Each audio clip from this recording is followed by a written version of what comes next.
everyone. So my report today is all about Jerome Bruner's constructivist theory, Gestalt economics theory, and David Oswald consumption theory. So first, we will talk about the Jerome Bruner's constructivist theory. So before we proceed, let's read our lesson outcomes.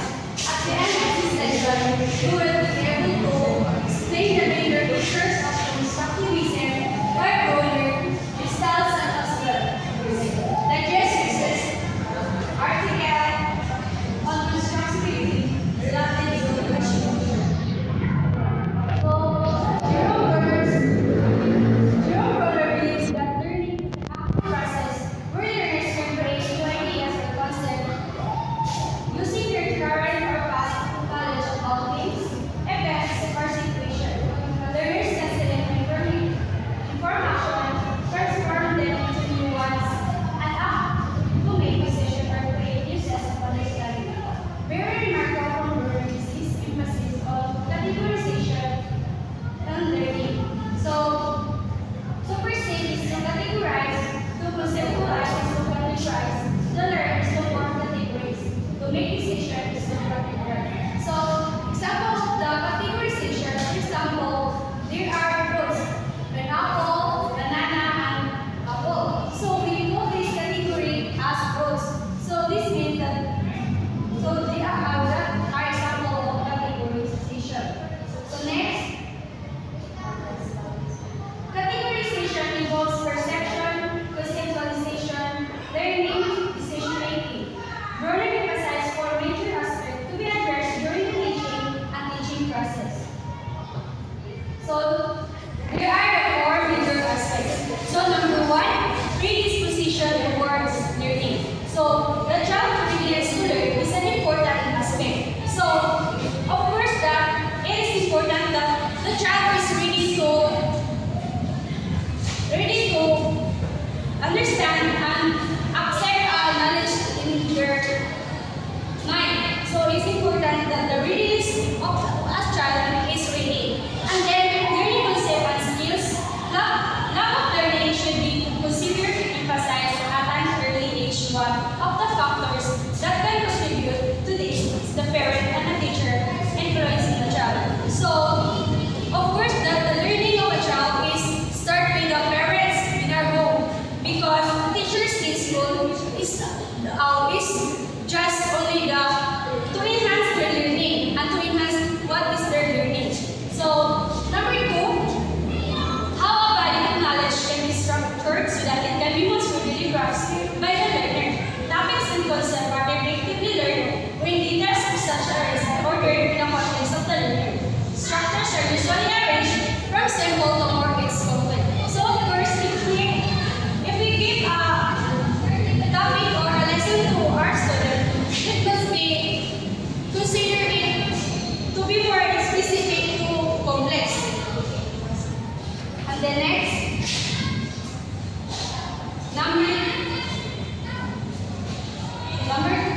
the most effective sequence in which to present material. Sequencing or presentation is a part of a teacher innovation in teaching. The teacher considers which the learners need most and can understand first and can master first accuracy in knowledge or skill in the next topic or concept. So, if we present a lesson or topic to our class, let's sequence it or step by step. Then next,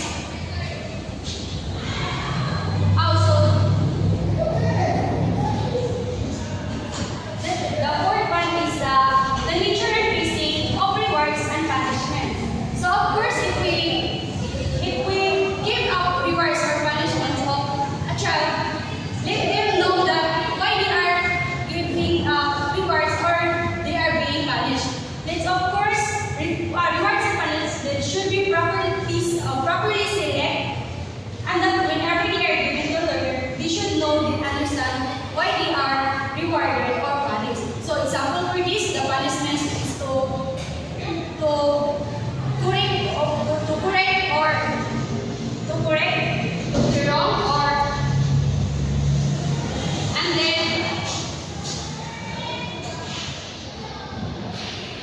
the next is the Brunner's principles of instruction.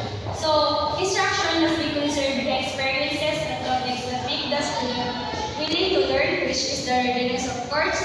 Then number 2, instruction must be structured so that it can be easily grasped by the student, the spiral organization, or the people around them. Then number 3, instruction should be designed to facilitate extrapolation and or fill in the gaps going beyond the information given. So the next quarter. So let's continue this topic. Crystal theory. Crystal theory comes from German terms. That means matter of crystal theology was introduced to 1912 by Max Weber. He is the German theologist who believes that was more than just a totality of each part. The purpose of this theory was the Proven's figures maintenance of the law of Proven's derived from the theorems.